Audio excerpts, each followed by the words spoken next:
another Marquette Thursday at Motor Bar and Restaurant at the Harley Davidson Museum in downtown Milwaukee. Marquette's basketball team has now won 5 straight, back up to 9th in the AP rankings after knocking off a couple of teams this week, including Villanova on the road Tuesday, 85-80. I gotta tell you, and I don't think I'm alone in this, my brain kept telling me, this is a hell of a basketball game. I am enjoying this is exciting, and yet my anxiety was saying, nah, this is not fun. Was it anxious for you at all, Coach, as you guys went out to a 20-point lead, and then the other team, the Villanova squad, got back into it? No, not really anxious. It's just, you're in the moment, and I told the guys after the game, it was really 3 games in 1. We beat them pretty bad. They beat us pretty bad. And then all of a sudden it was anybody's game. And our guys did a great job of as our theme of the game was relentless. I'll tell you before you ask. Just being relentless and sticking to our approach and helping each other and showing the poise we needed down the stretch. We are live from Motor Bar and Restaurant at the Harley-Davidson Museum, and of course, you guys can enjoy great food and drink specials all night long. Make sure to join us on select Thursday nights throughout the season to hear from head coach Shaka Smart and his players. Our next show is February 8th, and will feature Al Amadou. So Tyler Kolek turns in a career-best 32 points, 10 for 20 shooting, 5 for 8 from long range. He also added 6 rebounds, 9 assists, and 3 steals. And I was thinking, man, this dude is in the zone. But you guys have a different term for what is kind of in the zone. What do you guys call it, and why do you think Tyler was able to find it the other night? Well, I mean, there's a lot of different ways to describe. In the zone's a good description, but we say when someone's in their circle, or another way is to talk about someone being in flow. We're always trying to create a flow state inside of all of us, players, coaches, the team. But again, our term for that internally is being in the circle, and the circle is for the team and then individuals, coaches and players. It's the 3 to 5 elements that best describe us when we're at our best. So one of Tyler's actually is cocky with poise, and so he has these elements in his circle. That's one of them, and another one is chip over doubt. And so the chip on his shoulder being bigger than any of the doubts that he might have in his mind. And he certainly was living those all game long against Villanova. And the crowd was giving him a tough time, just chirping all night long. But we know him well enough to know that he actually thrives in those environments. He actually likes it when they talk trash to him, because it seems like it takes his game to another level. He likes being the bad guy. He likes kind of being the villain. He's such a good dude, though.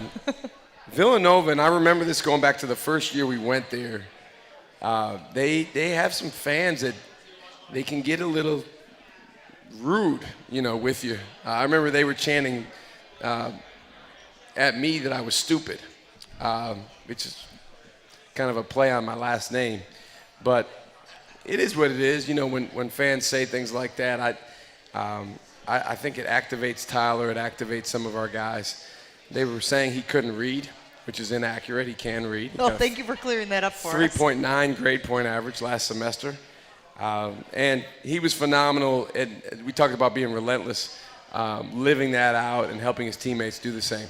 Stevie Mitchell had 12 points and 9 rebounds. Oso Ighodaro, 15 points, 8 boards, a block, and a steal. Today it was announced that Oso is a Karl Malone Award mid-season top 10 finalist. That goes to the best power forward in the league, so that's great for him. In the nation. In the nation, rather. Thank you very much. And we've seen the evolution of his game. Do you think he's attracting more attention from opposing defenses as he continues to do other things for your team?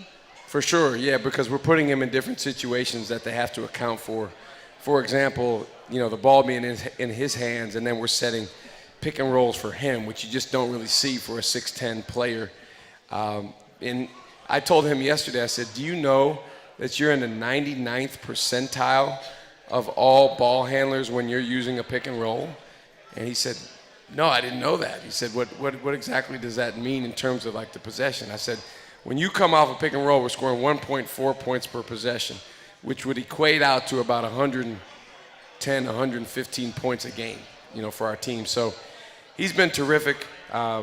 Great that he's getting this recognition. I haven't seen the other guys that were nominated in the top 10 for that award, but I'm sure Oso absolutely can not only be nominated but win it. I love this idea of breaking that game against Villanova up into 3 separate games. In football, oftentimes they talk about winning the quarter of the season, right? That's how you break up these long things as well. So that's always a mindset that helps get through something that is daunting. But you guys were shooting, I believe I wrote this down correctly, close to 75% at one point in that game. Do you know that that is not sustainable, that it is going to kind of regress to the mean, or do you think, hell, let's see how high we can get it? Well, I think when you go on the road, if you're playing well and you're shooting well, you just try to extend that stretch because, to your point, you know that at some point in the game, the home team's going to make a run, the crowd's going to get into the game. I showed the guys today in our film session, fans may enjoy hearing this. We do really, really long film sessions. So we were in our film room today for an hour, and this is before practice. And that's how does that compare to other teams? It's much longer than most teams. And now, this time of year, you don't practice for as long. So it's maybe a little bit more mental, and you're not practicing for 2 hours. Maybe you're down to 80 minutes.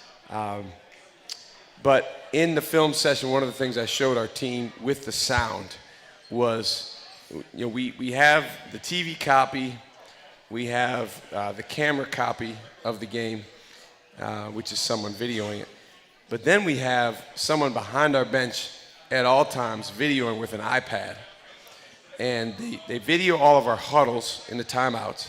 We get some great stuff in that. And then they take a shot from behind the bench so you can see the guys on the bench, see how into the game we are, and then you can see what's going on out there on the floor.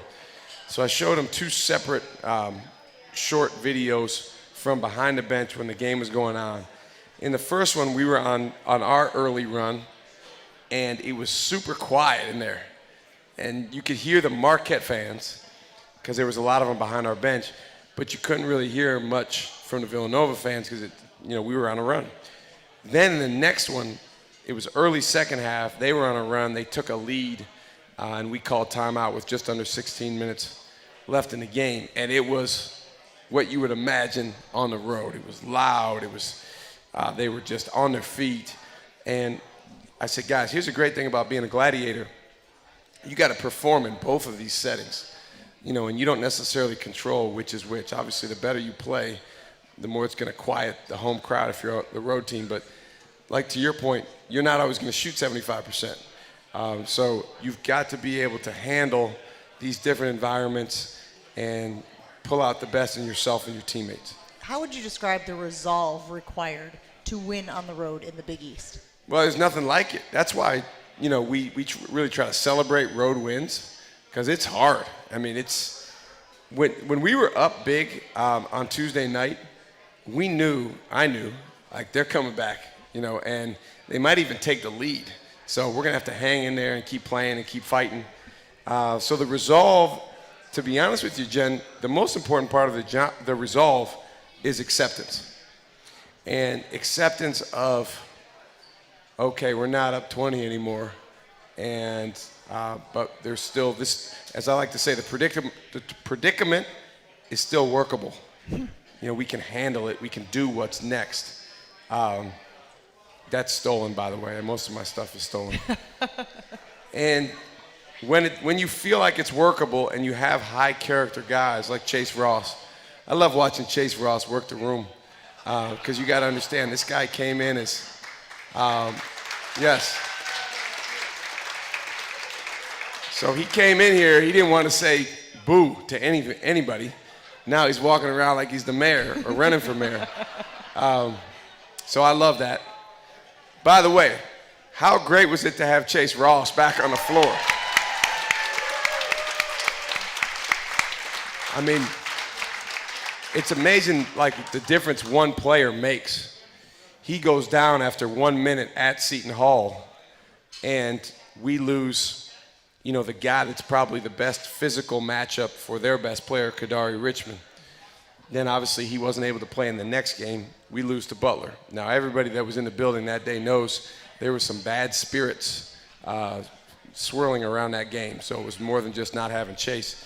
But then, the guys hung in there and battled, and to get him back in that game, in the Villanova game, particularly with Cam being out, was right on time, and he was huge. We did not intend to play him over 30 minutes, but he was so good out there, and he was hanging in there. He did get tired, but we're really proud of him for his effort. I very much look forward to chatting with him a little bit later in the show just to hear what that process was like. Obviously, anytime you go through an injury mid-season, you want to be out there with your guys. I'm sure Chase will be great on that. You mentioned Cam, so let's touch on that very quickly. He was out there in the previous game. He then had to come out of the previous game. Then he was kind of maybe going to go against Villanova, but then he couldn't go. What's the latest on him, and what was that situation about? Cam, in the nicest way possible, is irrational. So he got hurt in practice Friday, right? the day before we played. Who did we play? Seton Hall. And he came down on someone's foot, turned his ankle, and he's like, "Oh, I'm playing tomorrow."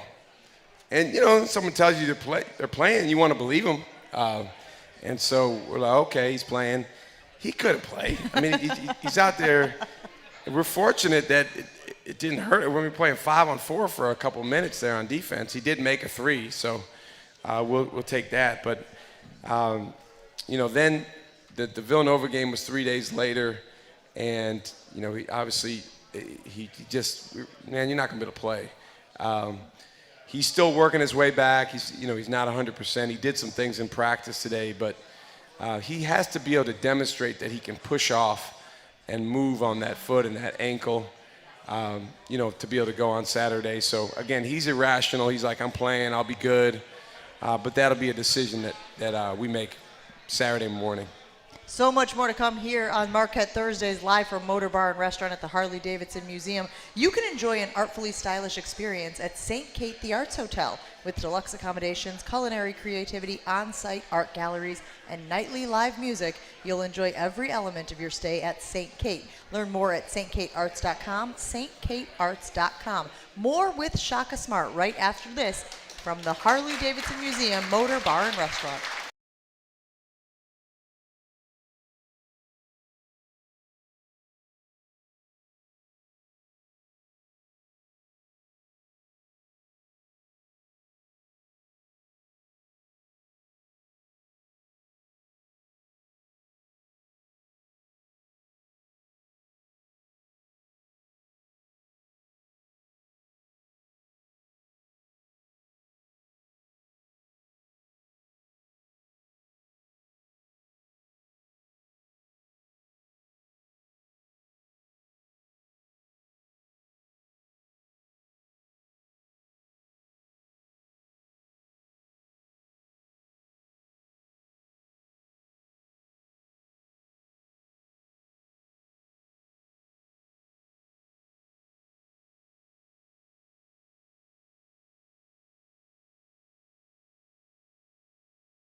Fans, Buffalo Wild Wings is the official viewing party location for Marquette road games this season. Check out the Golden Eagles watch party schedule at gomarquette.com/BWW. The next watch party is February 3rd at the Milwaukee Buffalo Wild Wings location. Marquette takes on Georgetown at 1 p.m. Very much looking forward to chatting with Shaka Smart about that game coming up on their schedule. But I want to talk to you a little bit about Ben Gold, because he's a bit of a mystery to me and maybe to a bunch of Marquette fans out there. I believe he had a bucket that put you up 20 in that Villanova game, and he seems to really be coming on, finding a good rhythm. I think he started against Villanova as well. What's his story? Where did he come from? How did you find him? He's from New Zealand. We found him through what's called the NBA Academy, which the NBA has these international academies, one in Australia, one in Latin America, Mexico City, one in Africa, in Senegal. And what the NBA does is they try to attract some of the best international players that are, 16, 17, 18, 19 years old to come to these academies and train and play and basically finish their schooling. And so Nevada had a guy that he used to coach that was there in Australia working with Ben.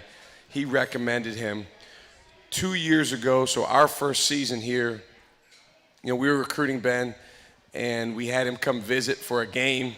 It happened to be the home game against Villanova, Jay Wright's last year, so the year they went to the Final Four. Phenomenal atmosphere in Fiserv, big win for us. I think Ben was sold after that game. If we can just get guys to visit for games, home games, we're getting most of them. But unfortunately, most guys have their own seasons going on, so sometimes it's not conducive to be in the right time for them to visit, although we do have some guys come on unofficial visits. You were just talking about this mantra, the predicament is workable. It sort of reminds me of what I think you're getting at here with this, we get past hard. And I heard you saying that in a few availabilities recently. What does we get past hard mean, and what does it look like on the court? Well, I got to finish the Ben Gold.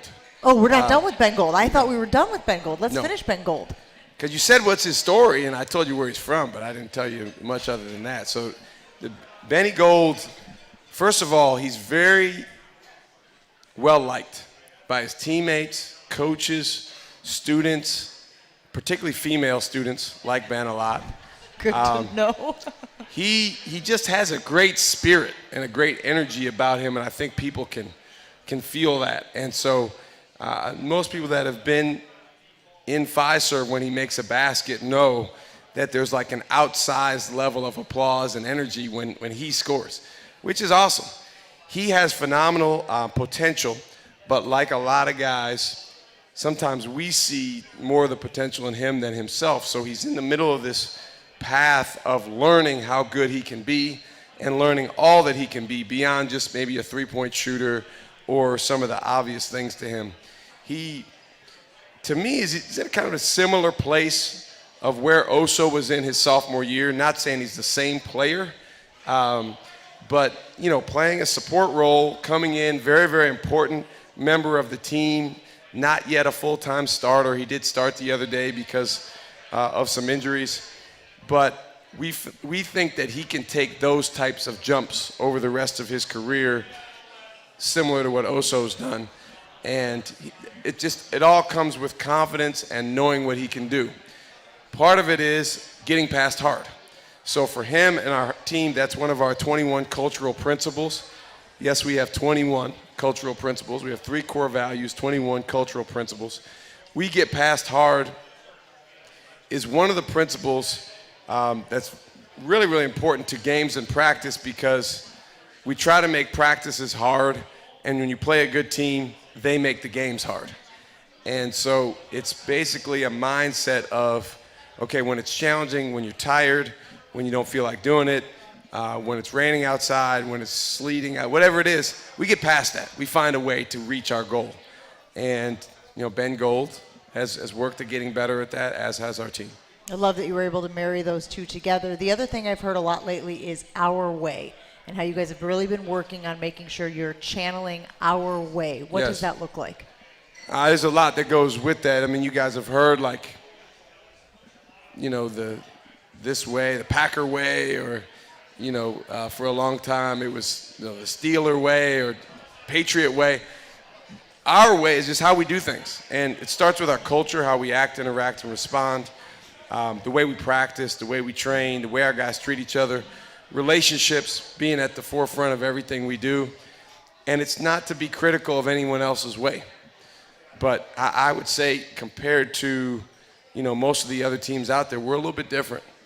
We're one of 2 teams in the entire nation at the high major level that has not taken a transfer in the last 2 years from Division I. That doesn't mean that we never will. But our way is, for example, to believe a year and a half ago in Stevie Mitchell, David Joplin, and Cam Jones coming off of their freshman years that we thought they could take a big jump. To do the same with Ben Gold, last year. Chase Ross, who's here today. And then to work our butt off to develop them, because growth is one of our core values. We can't beat our chest about how good we are at helping guys develop and then kind of discard them for some grad transfer that comes in from Weber State. And again, that doesn't mean there's anything wrong with taking transfers in certain situations. It might make sense. But our way is relationships, growth, and then all the things we do that go into victory. And I know we talked about growth a lot, but obviously it is very important to the program. We know that growth is not linear, though, right? That it doesn't always go in this upward trajectory. So how do you reconcile that? I have this anecdote about David Joplin where you said you've been racking your brain to figure out how to access a certain version of him more often. So how do you reconcile that growth? You're hoping it's happening, but you can't always see it. I've been on his backside. Yes. I mean, Jop and I have spent a lot of time together. I've deputized a couple members of our staff to help me with follow-up in some particular areas. But I just felt like, man, a few weeks ago, we can get more. We can get more. Jop can do more. And I think he has. I think he's really trending the right way. He's scored in double figures, I think, either 4 or 5 straight games. Defensively, he's been more engaged. And, he's really stepped forward while Chase was out, Sean being out, Cam being sidelined, and I'm proud of him. So that's part of our way, too. And I tell our staff, we can't ask our players to be uncomfortable if we're not willing to be uncomfortable. Everything we're asking them to do has to start with us. It has to start with me first, and then the rest of our staff. So that's our way. I think the other thing, and since we've got a lot of fans here and people listening, part of our way is, you want to know these guys. You want to know who they are. And one of the things that's really cool is a guy comes in here as a freshman and you get to know him and you start to see him play, and then you see his growth, you see his development. You hear him come to the radio show and you learn some things about him off the court. You learn about him as a human being. And now there's more of a connection. And I just think that's more powerful than maybe other ways to do it. It's certainly being challenged by the landscape of sports in college right now, but I think we can do it. We talked about how Jordan Love was in attendance at the game at home last Saturday. You were almost giddy talking about Jordan Love in the post-game press conference. I love that guy. And what is it about him that you love? Well, we went up there in October. We did our retreat.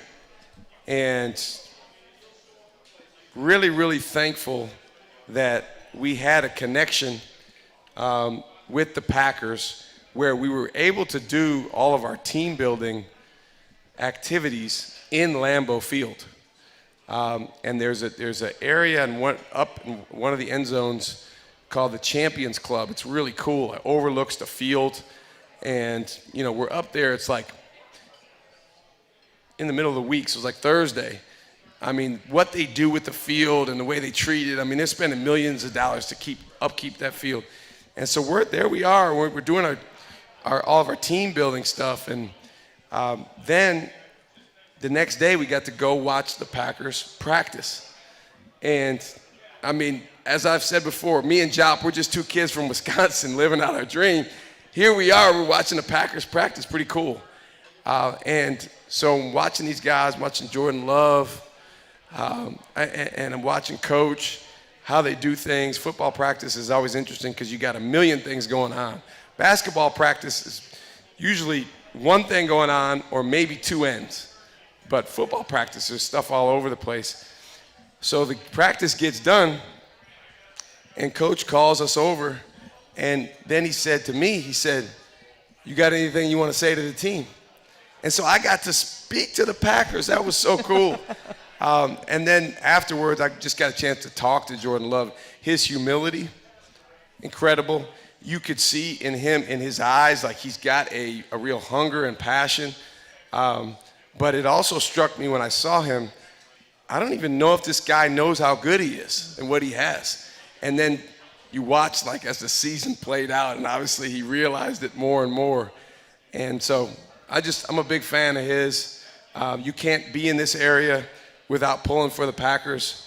Don't get mad at me, but I did use an 85 Bears anecdote with our team going into the last game because my grandfather was a Chicagoan, and he pounded that into my head, but I'm absolutely a Packers fan. ESPN just released the top 52, I believe it is, Super Bowl teams of all time, and the 85 Bears were number 2 on that list behind the Washington Commanders, which were in 1991, and the Green Bay Packers team that so many people obviously cheered for back in the 90s was, I think, third or fourth on the list. So we got some good teams. Yeah, so we can cheer for we used an anecdote from Mike Singletary just talking about their defense. And as we know, they had one of the best of all time. And he just talked about the passion and the pride that they had, and then broke down different guys on their team. So we used that the night before the Villanova game, and the guys were really locked into it. Lastly, you have talked about the connectivity, not just with your team, but also in the community. And Doc Rivers is now the head coach of the Milwaukee Bucks. What is your relationship with him like, and how nice is it now to have another guy to bounce ideas off of in the offseason and whatnot? Well, it's really cool, the Marquette connection. Him being an all-time great, his number being up in the rafters, a name, and every game, some of you guys might see me. When the guys are being announced and when they play the video, I'm always looking up and just really just gratitude to be in the same arena that honors those guys' names and jerseys, Al and Hank, and all the great players. I got to know Doc Rivers a long time ago because I recruited his son, Austin Rivers, when I was an assistant coach at Florida. And he was very, very kind to me. He did not have to be. I was nobody, 29 years old, and developed a relationship with him, stayed in touch with him. And then when I got the job here, he's been incredibly supportive. And so it's pretty cool to have him as the coach of the Bucks. And it's going to be fun to watch them the rest of the year. We will take a break here on Marquette Thursdays from Motor Bar and Restaurant at the Harley Davidson Museum. Coming up, Chase Ross. Where is he? Still shaking hands, taking pictures? All right, we'll get him over here. We'll ask him some questions right after this.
Wintrust, Wisconsin's bank, the official banking partner of Marquette University and home to Marquette Checking with free ATMs nationwide. Wintrust.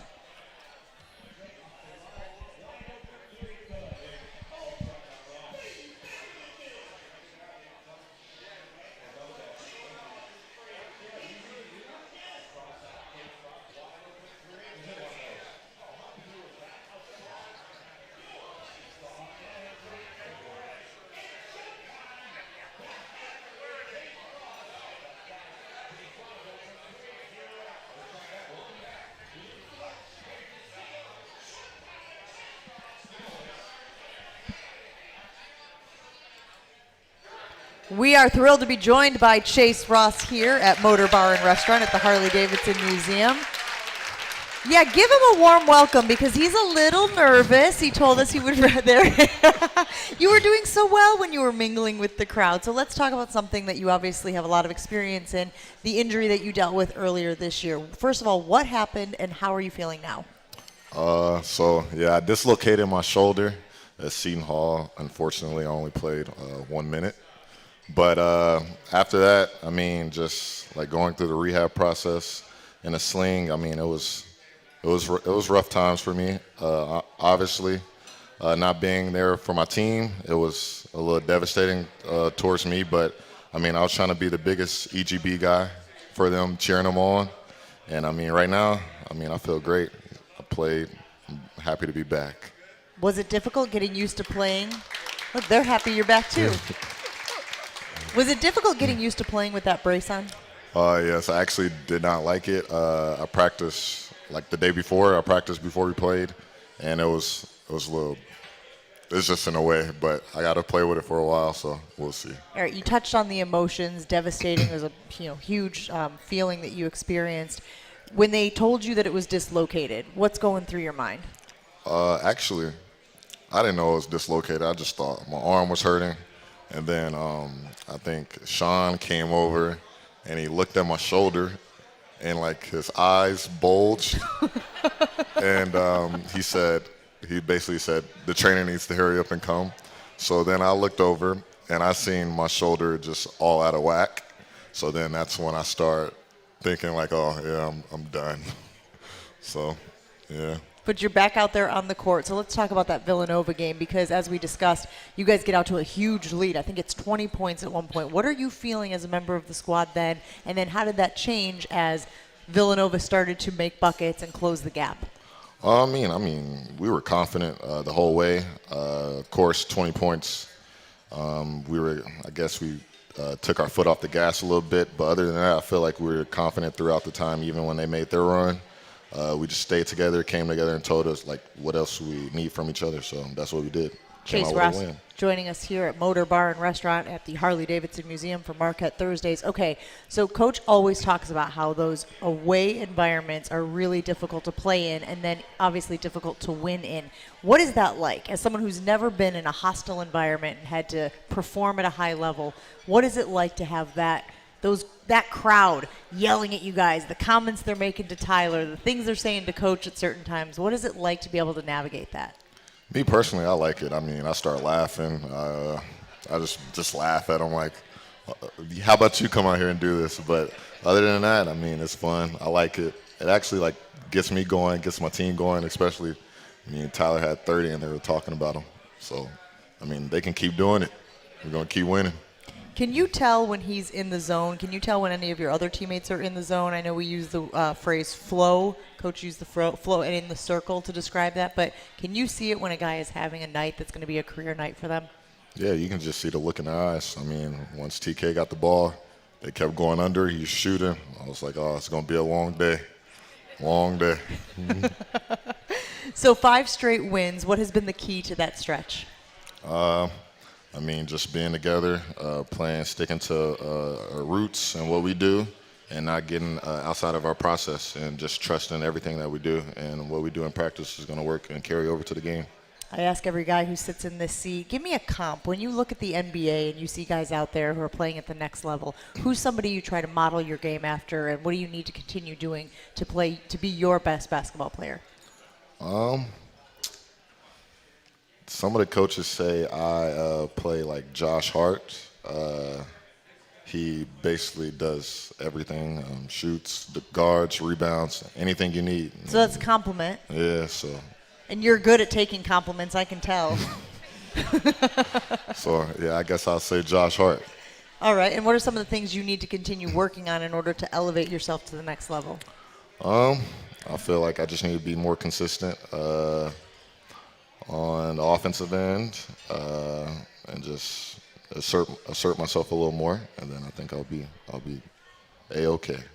I have a list here of things that the program has about you. It says if you could play one-on-one with anyone, it would be Kobe Bryant. What do you admire about Kobe's game? Obviously one of the greatest to ever do it, but you think you would get him in one-on-one, or you think that might be a little dog walking? Nah, I mean, I definitely I won't lose without a fight, but I feel like, I mean, I just like his mentality, of course, and just everything he does. I feel like I don't know. There's something about him that just that Mamba, that dog in him. So that's why I like Kobe. Are you one of these guys that goes to YouTube or goes and watches video of NBA players or of some of the greats and then tries to kind of take little things from their game and add to your own? I actually do. I mean, I don't know if Coach would like me to say this, but I used to do some turnaround jumpers and the fadeaways in high school, but I can't shoot them anymore now because he doesn't like those shots. But, I mean, I think I'm good at them. Why doesn't Coach like those shots? I don't know. You got to ask him. We will ask Coach. Talk to me about turnaround jumpers, Coach. It does feel like this team is really clicking right now. Obviously, went through a little bit of adversity earlier this year, but a big game this weekend. Coach was telling us what the theme was of this past week.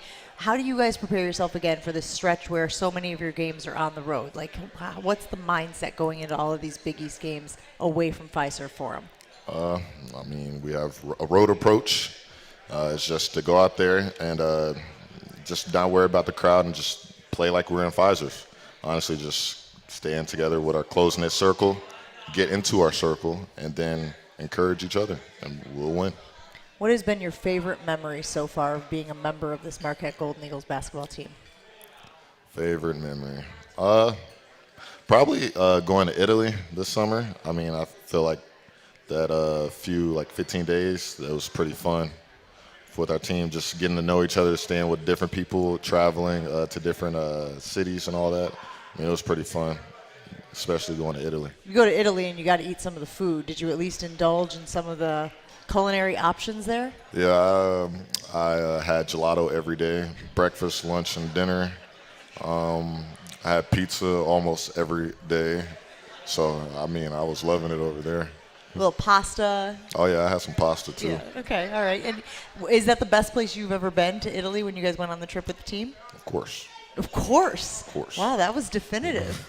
What is it like to be on those trips with the guys? I mean, I know that they're learning experiences. You're trying to build that connectivity as well, but what's the best part of doing those types of trips with your team? Just honestly, it's a blessing. Just being able to travel with your brothers, see new cities, new things to do, and just like a little team bonding away from home. Of course, we're in Milwaukee. It's cold here. So we got somewhere warm, nice, beach, all the boats. Yeah, it was fun. Now that you mention it, you did come up here to a pretty cold place from a pretty warm place. You're from Texas, which means that you are a what fan in the NFL? No, you can say it louder. What was that? I'm a Cowboys fan. You're a Cowboys fan, right. That's right. I remembered that. And I heard that you were very, very confident about that game between the Packers and the Cowboys. Is that true? I was. I definitely was. I mean, it happens. They still lost anyway, so we're both at home. And now you got Dan Quinn going over to the Commanders, so you just lost your DC. You feeling good about that? No. All right. We'll take our foot off the gas on the Cowboys thing. Thanks for being a good sport about that. What do you want people here to know about this team? What do you want people, when they're watching Marquette on the court, to know about the guys that you're going to battle with every single week? Just that, I mean, we all put in a lot of work behind the scenes, and even though we have a bad game, I just say stick with us. I mean, we're all human, and I mean, just trust the process. I feel like we're going to be great in the end. Chase Ross, thanks for hanging out with us here at Motor Bar and Restaurant. Of course. I think you did exceptionally well, especially for a guy who calls himself shy and didn't want to talk to us. Chase Ross, everybody. All right, still more to come here from Motor Bar and Restaurant at the Harley Davidson Museum. Remember, only 5 home games remain this season. 2 are already sold out. Don't miss your chance to be part of the excitement at Fiserv Forum as number 9 Marquette battles to defend its Big East title. Get your tickets before they're gone at gomarquette.com/tickets. More with Shaka Smart right after this from Motor Bar and Restaurant in downtown Milwaukee.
Back here at Motor Bar and Restaurant at the Harley Davidson Museum for Marquette Thursdays. Enjoy great food and drink specials all night long. And remember, don't wreck a great time at the game. The Marquette Golden Eagles remind you to drive sober or get pulled over. Visit zeroinwisconsin.gov to learn more. Zero in Wisconsin. Together we can save lives. Wisconsin DOT.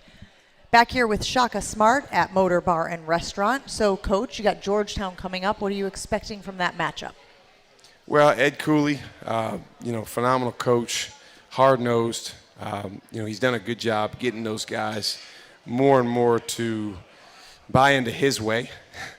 they say that the team takes on the personality of the coach, and you can see that starting to occur with Georgetown's group.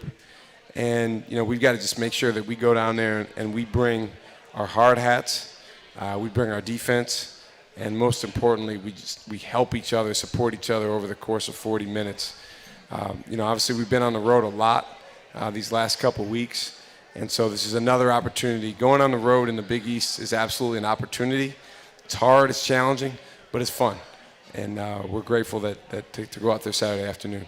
You often talk about enthusiasm, obviously EGBs and energy and whatnot, but I've seen passion being used a lot lately. And you have been coming to post-game press conferences and saying, that was a fun game. So it feels like you're emphasizing passion and fun and energy and all of those sorts of things. Is that the team's identity? Well, think about the opposite of those words. What's the opposite of passion? What's the opposite of fun? Ambivalent, what's the opposite boring of enthusiasm?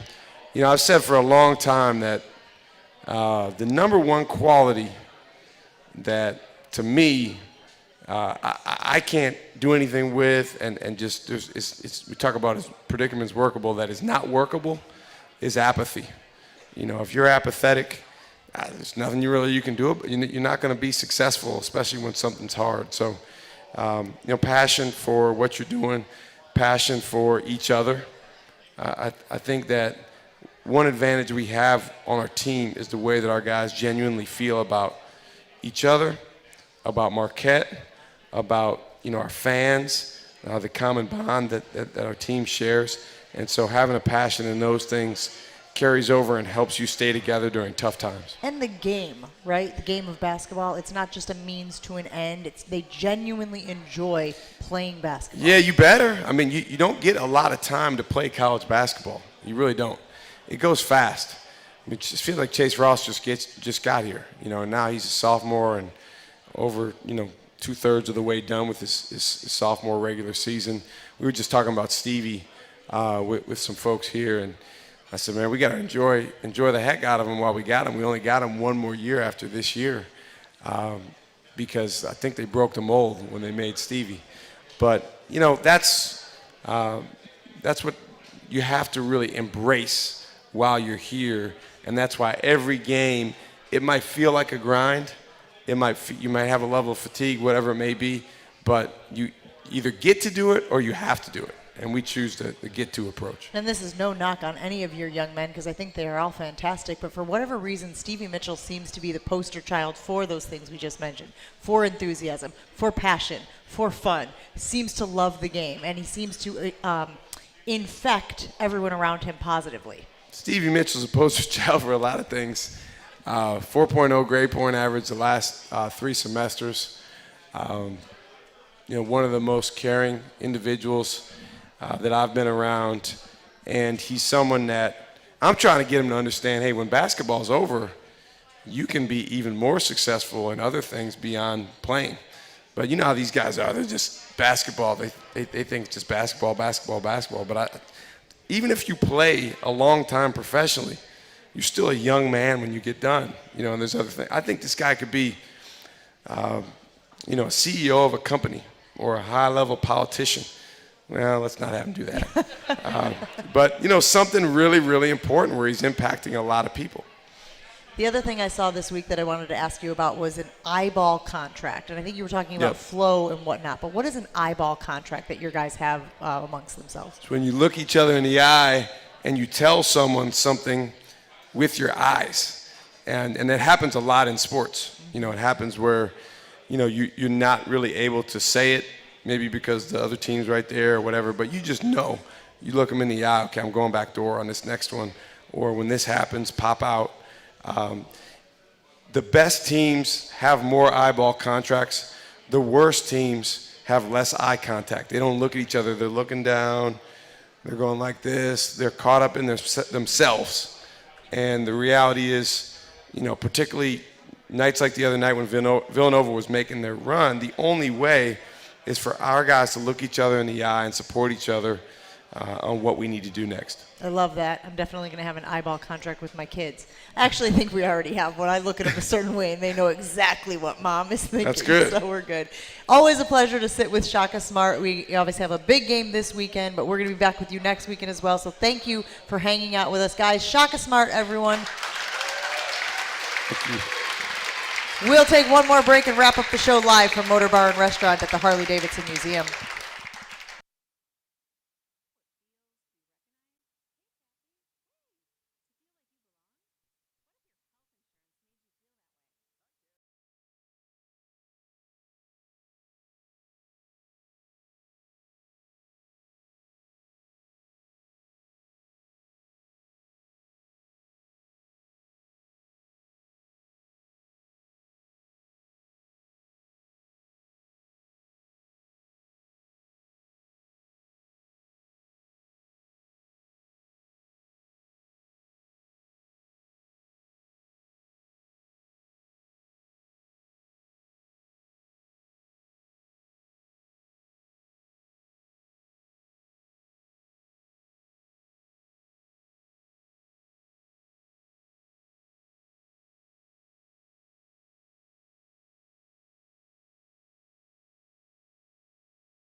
Back here at Motor Bar and Restaurant at the Harley Davidson Museum for Marquette Thursdays. So happy to have Shaka Smart and Chase Ross here with us this evening. Marquette's current 5-game win streak, guys, is its longest since the beginning of the season when they started 5-0, and it is largely the result of consistent effort on the offensive end. In the last 5 outings, the Golden Eagles are shooting 54% from the floor overall, 39+% from long distance, with both marks being well above the team's season-long efforts. And if you look at the schedule, look, these are conversations that fans can have. These are conversations that media can have. Maybe it's a little too early for Shaka and company to have this conversation, but you're looking at this February schedule, guys. You got the game at Georgetown. You got a home game against St. John's. You got at Butler, and then you've got a matchup on February 17th at UConn, which is currently the #1 team in the country. We are circling that on the calendar. They could win all of the games leading up to that, certainly. Thanks for hanging out with us here at Motor Bar and Restaurant for Marquette Thursdays. We will be back with you